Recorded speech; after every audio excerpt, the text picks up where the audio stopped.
So free trade came to Japan. Japan became a magnet for other people's ideas and developments. One of the first traditional industries to feel the effect was weaving.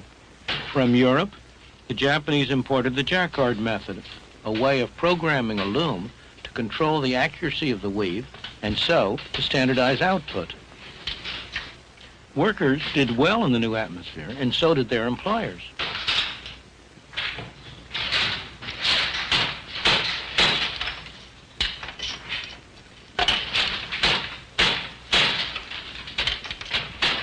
The adoption of mass production techniques meant that workers were able to move out of the traditional industries and into the new industries, which all added to the trade boom.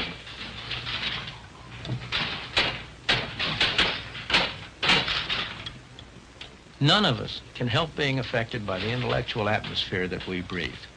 In the middle of the 19th century, when Japan ended her self-imposed isolation and entered the modern age, it never occurred to her leaders to follow any other course than that of free enterprise and free markets. That was the intellectual atmosphere of the time, created by Britain's success in applying the principles of Adam Smith. In 1948, when India achieved independence, her leaders had all been trained in Great Britain. They had sat at the feet of Harold Laski and his associates at the London School of Economics, or of their counterparts at Oxford and Cambridge. It never occurred to them to follow any other course than that of central planning and government control. That was the intellectual atmosphere of the time. And the intellectual seed took root. As it grew, it needed to be honored, even worshipped. Every year on the anniversary of Gandhi's birth, people all over India do just that. In homage to the great Mahatma, they sit and spin, using methods handed down through the centuries. But it's more than just a symbol of honoring the past. It typifies the policy that they are actually following. The new government in 1948 decided that India's traditional weaving industry and its workers should be protected from 20th century industrialization. What were the consequences of that policy? This is India today, 30 years after winning independence.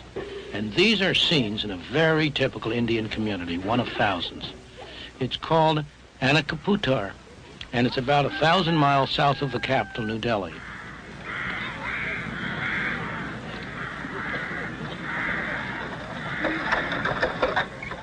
This is not the kind of life the government intended to perpetuate, but it is one result of their policy. By subsidizing the cotton that the villagers spin and the cloth that they weave, they made it difficult for modern industry to develop.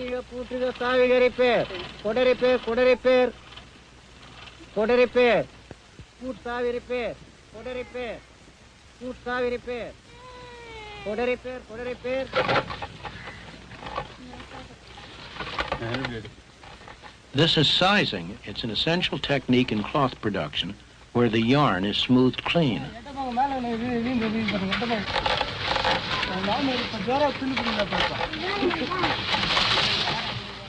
A modern machine could do the same thing in 1/100th of the time. The result of government planning to modernize industry is that the number of handlooms roughly doubled in the first 30 years after India's independence. Today, in thousands of villages throughout India, the sound of handlooms can be heard from early in the morning till late at night. In this village alone, there are more than 3,000 handlooms in operation. Since 1948, 3 generations of villagers have sat at these looms, making cloth with patterns that never vary, using methods that never change.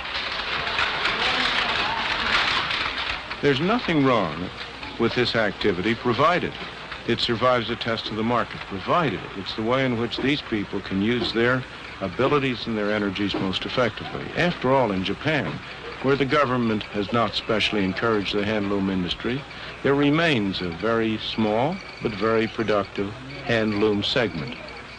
The trouble here is that this industry exists only because the government has subsidized and supported it, because it has, in effect, imposed taxes, direct and indirect, on the rest of the people of India, people who are no better off than these people are, in order to enable this activity to continue. Other industries, both textile industries and industries of a variety of kinds, have been restricted, explicitly kept back, prevented from providing more productive employment in order to make room for this industry. The effect has been to inhibit the development, to prevent the growth, to prevent the dynamic activity that could otherwise develop out of the energies and abilities of the people of India.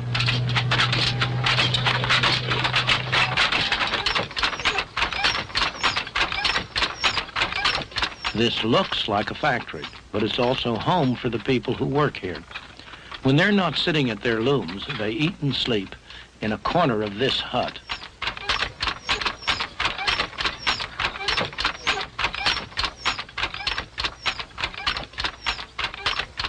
Throughout the world, governments always profess to be forward-looking. In practice, they are always backward-looking, either protecting the industries that exist or making sure that whatever ventures they have decided to undertake are encouraged and developed.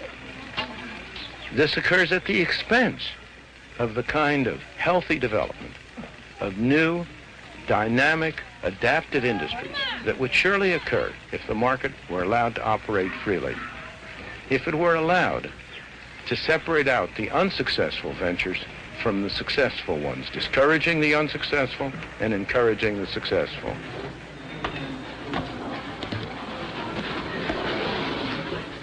India has tremendous economic and human potential, every bit as much as Japan had a century ago. The human tragedy is that in India, that potential has been stifled by the straitjacket imposed by an all-wise and paternalistic government. Central planning in practice has condemned India's masses to poverty and misery.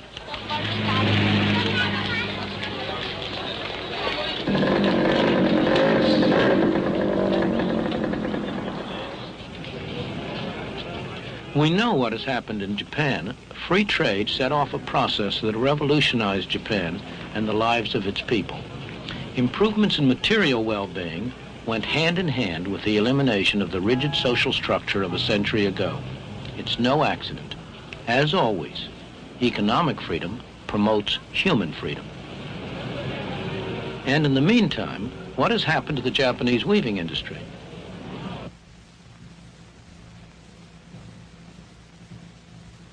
This is how textiles start life in a Japanese weaving shed today. A design for cloth is placed on a drum. As it revolves, it is scanned by an electric eye. Each color, each variation in the pattern and texture is transmitted faithfully to a computer.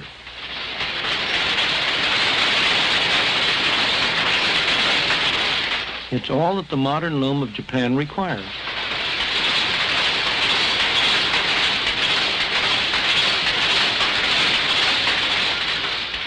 This loom is fitted with electronics that make it one of the most sophisticated of its sort in the world. The fabric it produces is the best silk of its kind. Thanks to the speed and efficiency of these machines, the price of the silk is competitive. The workers are highly skilled and well paid. With the new technology, there's very little a loom like this cannot produce. This piece will become the sash of a traditional bridal gown.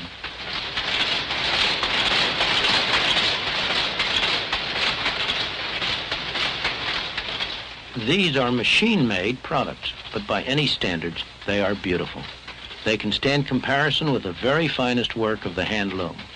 And it's not merely the end product itself that's remarkable.